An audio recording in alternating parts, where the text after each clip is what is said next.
Hello guys and welcome back to Planet 40k, hope you're all doing well. Now we've got another video today for you, of course. We've got a rate it or hate it, so we've done quite a few of these now. I think this might be episode 6, I've lost count already. But yeah, rate it or hate it. Today we're going to be looking at the Triarch Praetorians, of course from the Necrons Codex. So we're going to get into the data card, we're going to get into my personal tactics and how I use them. Maybe a key detachment, maybe I'll talk a little bit about general usage as well, and then at the end of the video I'll decide whether I rate it or I hate it. There's no in-betweens, I've got to decide on one of them and we'll see how we get on with that. Before we do guys, of course, if you've yet to subscribe, please do so down below, and if you want to check out our membership area, that is also really helpful for me and the channel itself, because there's a lot of perks to it. If you want to get involved, there's perks in the Discord. You get VIP access to the VIP areas. You also get the little loyalty badge next to your name in the comments, as well as emojis and the custom emojis, which is just a bit of fun, I suppose. But yeah, let's get on with today's video, the Triarch Praetorians. So this data card, let's start us off with the points. I always get this in the wrong order because of the way the data card is actually laid out. Maybe in the 11th edition they'll actually sort that. So there are 120 points for 5. Or 240 points if you want to take 10. You can only take 5 or 10. They are flying infantry and they have got the Triarch keyword, which is actually quite important for one of the stratagems, which we'll talk about later on. Now these guys are on 32mm bases, so they're not that big really. Just your standard infantry, I suppose. As for the actual statistics, we've got a movement of 10 inches, so they're pretty rapid. They've got a toughness of 5, so they're pretty tough. They've got the same sort of toughness like an Immortal or a Lich Guard. They've got that sort of level of toughness, except they're moving twice as fast. A 3+ armor save to match on top of that, and 2 wounds as well. Now Immortals only have 1 wound, so maybe now we've kind of differed from being an Immortal level. It's now sort of Lich Guard level. Leadership 7+, and OC is only 1.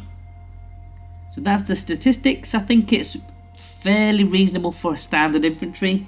Tough and fast on top, but you are paying premium. 120 points for 5 models. What is that per model? Let's have a quick look. That's 24 points per model. Right, so that is the statistics. Let's get into the weaponry. So they come stock with the Rod of Covenants. Now the Rod of Covenant is both a ranged attack and a melee attack, or ranged weapon and a melee weapon. So we'll go through that first because that's what it comes with.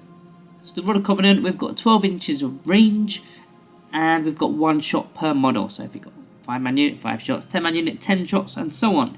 You are hitting on 3s with strength 5, minus 2 AP and 2 damage. So this is what I would class as like a Space Marine kind of killing weapon, because you're wounding slightly better because the Space Marines are toughness 4, so you're wounded on 3s.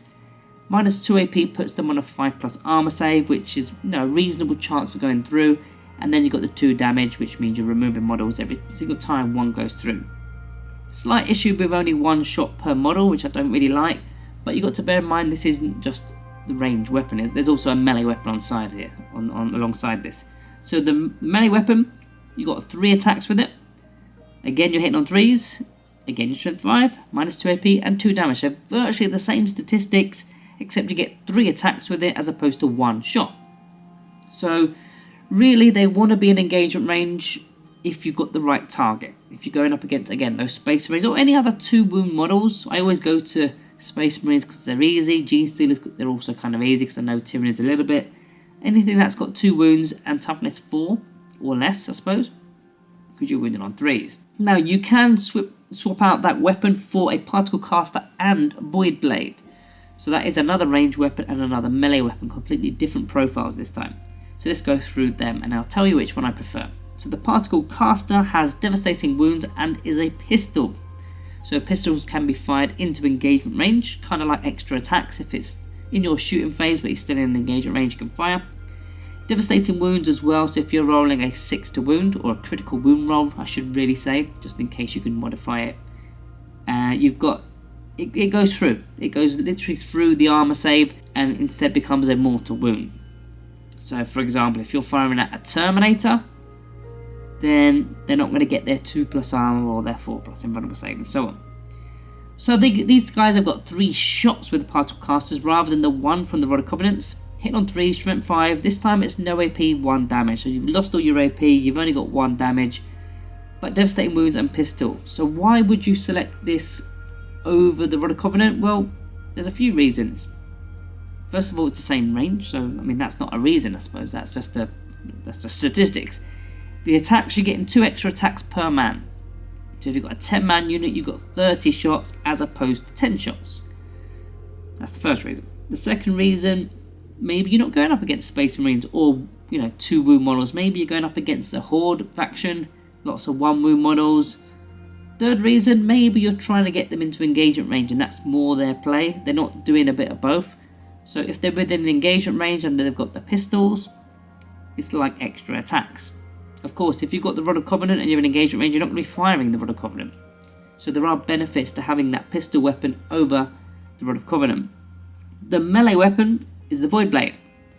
It's got 4 attacks. So the Rod of Covenant in melee had 3 attacks. This has got 4 attacks. You're hitting on 3, strength 5, minus 2 AP. The minus 2 AP is still there. Only 1 damage. I think that's pretty decent. I mean, the fact that the AP's there, you could have sort of expected that to drop to minus 1 maybe, but it's minus 2, it's still there. It's kind of similar to a power sword in a way. And again, you can only have this with the particle caster, but if you're trying to get an engagement range, then you're going to have potentially a total of 4 attacks with the Void Blade, and maybe you also had 3 attacks in the shooting phase, in your shooting phase, if it's an ongoing fight, with your particle caster. So it kind of works out better, but the damage is now 1. Of course, it's faction dependent. If you're going up against a load of guardsmen, a load of gaunts, a load of guardians from Eldari, perhaps, then the damage 1 will be enough. But if you're going up against a more elite faction, it might not be. It might not be. So, I mean, the AP does sometimes matter. Well, in this example, it will. Minus 2 AP is still good, but the particle caster with no AP, that might be a bit of a problem, and you're not got enough dice to fish for devastating wounds. But if you're in engagement range, it's okay, I suppose. So yeah, that is the ranged weapons. What do I prefer out of these 2 weapons? I think I'm on board with the particle caster and Void Blade. I think that's my preferred option. I just like having the volume of attacks. But I can't necessarily say I've playtested the Praetorians of this codex enough with both different variants to sort of say one way or another.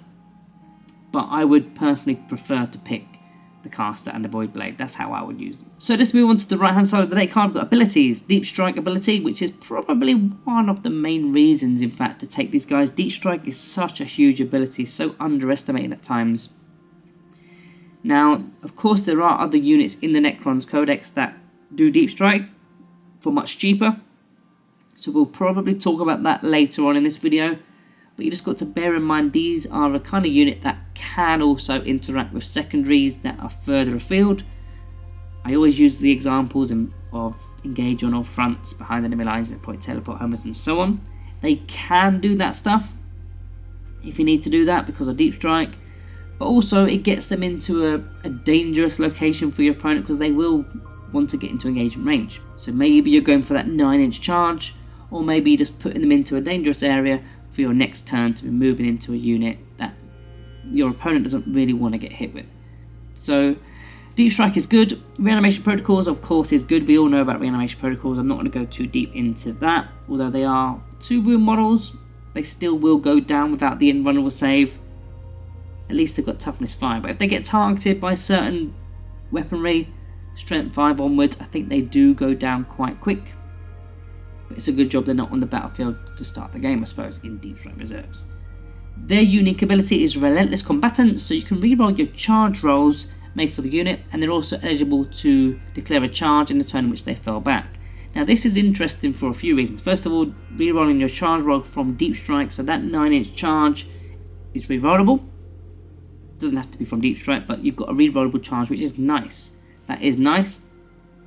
But being able to declare a charge in a turn that it fell back means that if you, for example, took the Rod of Covenants and you don't have the particle casters, so therefore you're not going to be firing your Rod of Covenant into engagement range because it's not a pistol and you've not got the particle caster, so you can't use that either. But what you can do instead is fall back. You can't shoot. This is the part where it's still a bit of an issue. You can't then shoot. However, you've given yourself a different kind of bonus, because now you can charge the same unit or a different unit. If you want to change up the units, you can do so, or go back to the same one.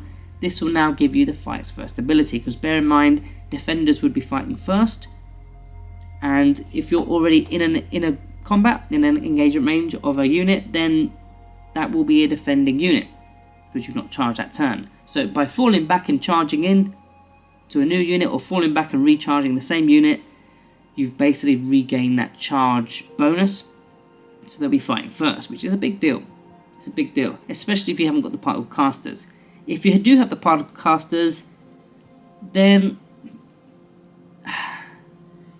you've got the option. You can stay in an engagement range and fire 3 shots a man, but maybe you're not fighting first. You're probably not fighting first. Depends on how many other ongoing fights there are, because you're going to be doing that alternate selection of units to fight with. But the likelihood is they won't be fighting first, so you need to be getting your damage done. So if you prefer to get the damage done with the particle casters at that point, then do so.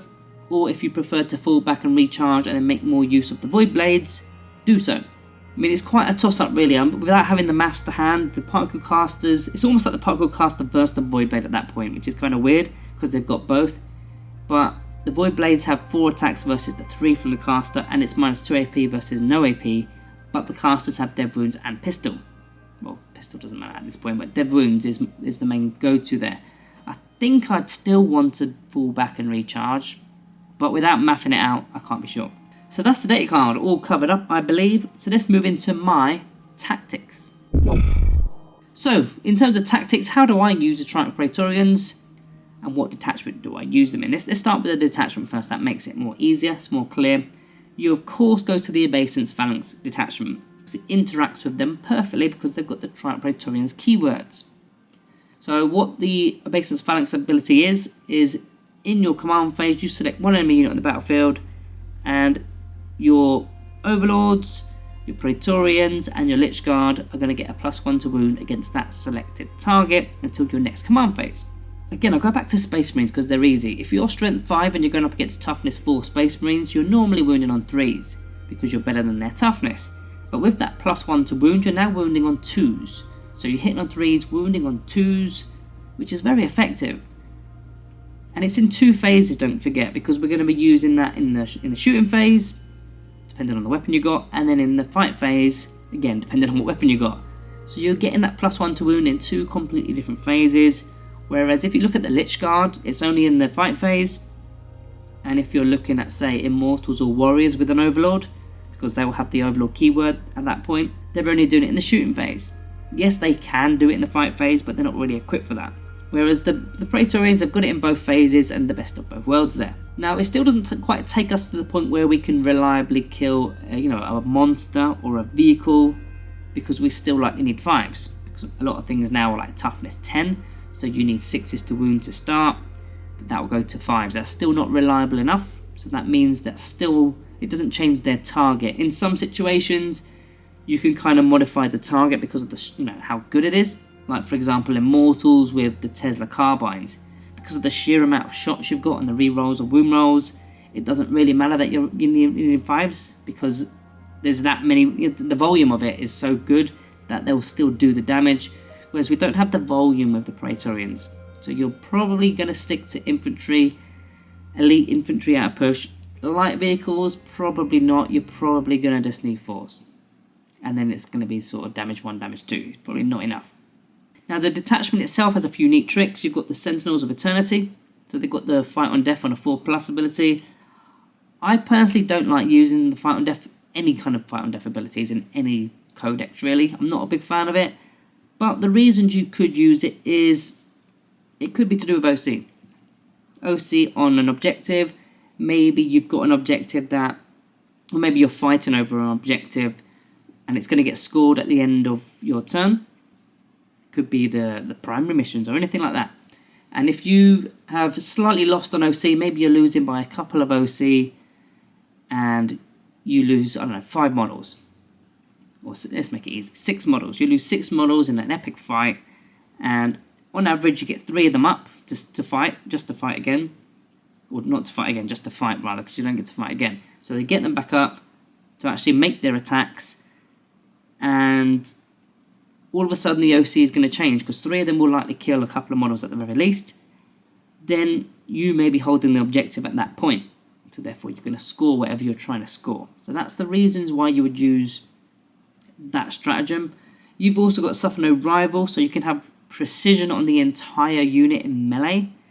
I think that's really good. I like that kind of stuff. A lot of people don't really like that kind of stuff, precision. I think it's pretty good. I mean, if you're going up against Necrons, as an example, with the Awakened Dynasty, and you know that their army rule or their detachment rule kind of works around having a character in a unit, as an example. If you can get rid of characters by using precision, then that's really good. That's really strong. But it doesn't have to be Necrons. It could be a Space Marine captain. Maybe it's what do you call those guys? An apothecary. I've come up against apothecaries in Hellblaster units, and they're using their weapons that basically blow up on themselves, the hazardous weapons. I can't remember what you call them. I don't touch my Space Marines that often. But then when they've got an apothecary within the unit, they just bring them back. And, if you can pick off that apothecary first, then they're not going to be as effective, because they can't be used. Well, they can still use that hazardous weapon, but now they've got the risk of not coming back.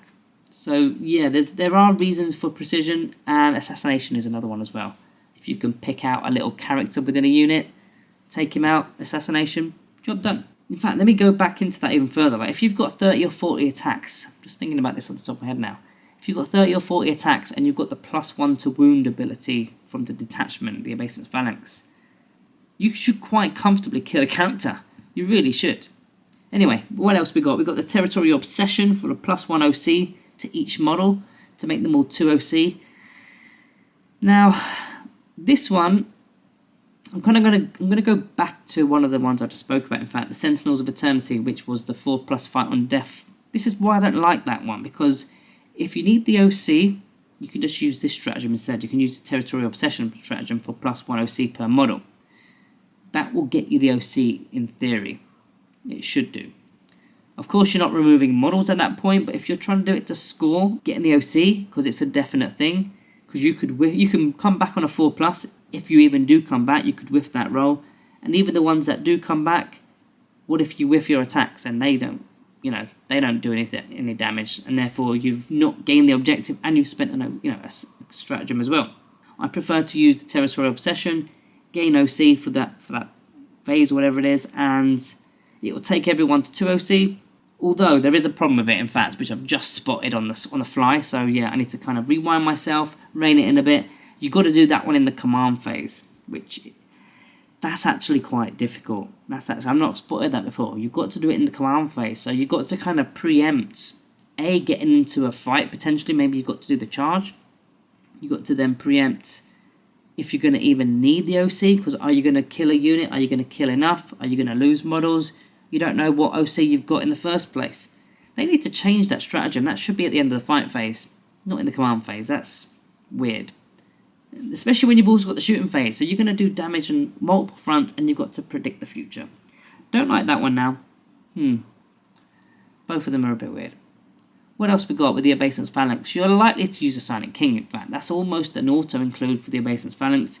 Even though the Silent King at this moment in time of filming doesn't have the keyword, he's still going to give you all the rerolls of ones to hit and wound. The only issue with the Silent King is he hasn't got the deep strike ability, so he's not going to be deep striking in. So it's going to take a few turns to get them all to be comboed together. Maybe turn 1 you got the battlefield with the Silent King. Turn 2 you go up again another 8 inches with the Silent King, and then you drop your Praetorians with deep strike, and hopefully at that point they are within 6 inches to be able to use his aura. I mean, if the Silent King, you could put him in reserves, but I mean, if you're putting the Silent King in reserves, you're missing out on a lot of attacks, and your opponent is likely going to try their best to screen off, knowing that you've got 400 plus points in reserves with just one unit, and it's the Silent King of all things. So yeah, that one's a risky play. I think you just got to try and marry them up mid-game. In general, though, the deep strike ability is pretty sweet for entry. but they're 120 points for 5, so you're not likely going to be using them for secondaries, even though they can do that job. Because if you are thinking about secondaries, you're thinking about Hexmark Destroyers, Death Marks, Ophidian Destroyers, if you're not using the Hypercrypt Legion, because they can keep doing the Hypercrypt version of their own ability. They're alternatives that are cheaper to the Praetorians. There's also competition from better detachments, so take away the Obeisance Phalanx for a moment. You've got the Hypercrypt Legion, as we just mentioned. You've got the Canoptic Court, which is probably our most powerful detachment. And you've also got the Awakened Dynasty, which is actually still pretty good. This detachment is sort of further down the pecking order. And if you're not using this detachment, then you don't necessarily need to use the Triarch Praetorians. I mean, going back to that Hypercrypt Legion, one of the main things about the Praetorians is the Deep Strike ability. But when you're hyperphasing multiple units from reserves or from Deep Strike, or you can even add Deep Strike to a unit of like Immortals with an enhancement on a character, then you just don't really need those Praetorians. They're not really going to be used in the Annihilation Legion, that's all Destroyers and Flayed ones. The Canoptic Court is all Canoptic and Cryptek, so they're not going to be there. And even the Awakened Dynasty isn't ideal because they don't have a natural leader. So you would need that Phasal Subjugator enhancement just to get a +1 to hit. But then you need something that's also going to Deep Strike in, so they're just better targets for that war gear as well. So not really ideal as a unit unless you're playing the Obeisance Phalanx. So we're on the part of the video where I'm rating or hating the Triarch Praetorians. For me, unfortunately, I'm going to have to hate them. I've got no middle area here. I've got to pick one of them, and so I'm going to go with hate. And the reason why, very simple, I don't really play the Obeisance Phalanx. I see the power of it, but we've probably got 3 better options in my opinion, competitively anyway. If you're playing more of a themed, fun, friendly kind of game, then fair enough, it'll be a bit of fun, it'll be kind of cool. But if we're talking competitively, not for me.